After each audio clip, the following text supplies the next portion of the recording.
இந்த வீட்டோட வேலைக்காரர் வந்து மாசம் முடிஞ்சிருச்சு, ஆனா எனக்கு இன்னும் சம்பளம் கொடுக்கவில்லைன்னு ஓனர் கிட்ட கேக்குறாரு. உடனே அந்த அம்மாவும் பணத்தை எடுத்து அவர்கிட்ட கொடுக்க போறாங்க. அப்போ அந்த அம்மாவுடைய மூத்த மகள் வந்து அந்த பணத்தை வாங்கி எண்ணிட்டு பாதி பணத்தை மட்டும் அவர் மேல தூக்கி போடுறாங்க. இத பார்த்து ஷாகான இந்த அம்மா, நீ என்ன பண்ணிக்கிட்டு இருக்கன்னு கேக்குறாங்க. அதுக்கு அந்த பொண்ணு, இவரு 3 நாள் லீவு போட்டு இருக்காரு, அதனால அந்த 3 நாளுக்கான சம்பளத்தை எடுத்துக்கிட்டு மிச்ச பணத்தை கொடுத்திருக்கேன்னு சொல்றாங்க. கொஞ்ச நேரம் கழிச்சு இந்த அம்மாவும் அவங்களுடைய 2வது மகளும் வெளியே போகும்போது டிரைவர் அவங்க கிட்ட, மாசம் முடிஞ்சிருச்சு, எனக்கு இன்னும் சம்பளம் கொடுக்கலன்னு சொல்கிறாரு. உடனே இந்த பொண்ணு டிரைவர் கிட்ட, உனக்கு அறிவே இல்லையா, நாங்க முக்கியமான விஷயமா வெளியே கிளம்பிக்கிட்டு இருக்கோம், இந்த நேரத்துல வந்துதான் பணம் கேட்பியான்னு திட்டுகிறாள். உடனே அந்த அம்மா தன்னுடைய பையில இருந்து பணத்தை எடுத்து தன்னுடைய மகள் கிட்ட கொடுக்கறாங்க. இந்த பொண்ணு அந்த பணத்தை வாங்கி அந்த டிரைவர் மேல தூக்கி எறியறால. இத பார்த்து அந்த அம்மா ரொம்பவே கோபப்படுறாங்க. அன்னைக்கு சாயங்காலம் மூத்த மகள் வந்து, அம்மா நான் வெளியே போகணும், எனக்கு கொஞ்சமா பணம் கொடுங்கள்னு சொல்லி கேட்கிறாள். உடனே 2வது பொண்ணு, அம்மா நான் ஷாப்பிங் போகணும், எனக்கும் பணம் கொடுங்கள்னு கேட்கிறாள். உடனே இந்த அம்மா, வீட்டு வாடகை கொடுத்து மளிகை பொருட்கள் வாங்கி உங்க காலேஜ் பீஸ் கட்டி வேலைக்காரன் மற்றும் டிரைவருக்கு சம்பளம் கொடுத்த பிறகு என்னிடம் எப்படி பணம் இருக்கும்னு கேக்குறாங்க. உடனே இந்த மூத்த பொண்ணு, அவர்களுடைய சம்பளத்தை விட எங்களுடைய பாக்கெட் மணி தான் முக்கியம்னு சொல்கிறாள். அதுக்கு இந்த அம்மா, அவங்களுக்கு நம்ம சம்பளம் கொடுக்கலனா அவங்க வேலைக்கு வரமாட்டாங்கன்னு சொல்றாங்க. உடனே இந்த பொண்ணு, அப்படின்னா அவங்கள வேலைக்கு வர வேண்டாம்னு சொல்லிருங்க, வீட்டுல இருக்க சின்ன சின்ன வேலைகளை நானே பார்த்துக் கொள்றேன்னு சொல்கிறாள். உடனே 2வது பொண்ணு, எனக்கு டிரைவிங் தெரியும், நீங்க எங்கேயாச்சும் வெளியில போகணும்னா என்னை கூப்பிடுங்க, நான் கூட்டிட்டு போறேன், அவங்களுக்கு கொடுக்க வேண்டிய சம்பள பணத்தை எங்களுக்கு கொடுங்கன்னு சொல்கிறாள். அடுத்த நாள் இந்த அம்மா 2வது பொண்ணு கிட்ட வந்து மளிகை பொருட்கள் வாங்கிட்டு வான்னு சொல்றாங்க. உடனே அந்த பொண்ணு, எனக்கு டயர்டா இருக்குன்னு சொல்றாள். உடனே இந்த அம்மா,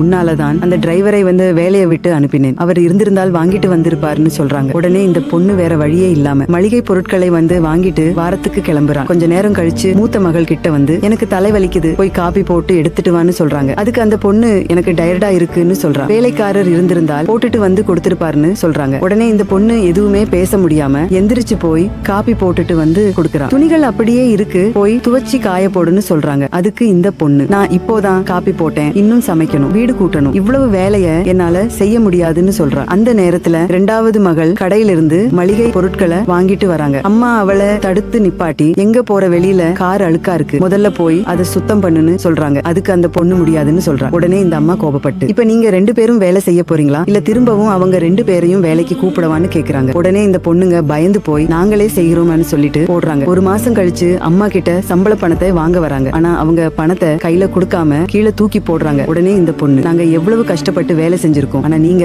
எங்களுடைய சம்பள பணத்தை கையில கொடுக்காம ஏன் இப்படி தூக்கி போடுறீங்கன்னு கேட்கிறாள். அதுக்கு அந்த அம்மா, அன்னைக்கு நீங்க 2 பேரும் வேலைக்காரனுக்கும் டிரைவருக்கும் இப்படித்தானே சம்பளம் கொடுத்தீங்க, அவங்களுடைய மனசு எவ்வளவு காயமாகி இருக்கும், அவங்க தன்னுடைய கடின உழைப்பால சம்பாதிச்ச பணத்தை தானே கேட்டாங்க, இப்ப அவங்களுடைய வழி உங்களுக்கு புரியுதான்னு கேட்கிறாங்க. தன்னுடைய மகள்கள் செய்த தவறினை சுட்டிக்காட்டி அவர்களுக்கு சரியான பாடம் புகட்டிய இந்த அம்மாவுடைய செயல் உங்களுக்கு பிடிச்சிருந்தா இந்த வீடியோவுக்கு ஒரு லைக் போட்டு கமெண்ட்ல சூப்பர்னு கமெண்ட் பண்ணுங்க.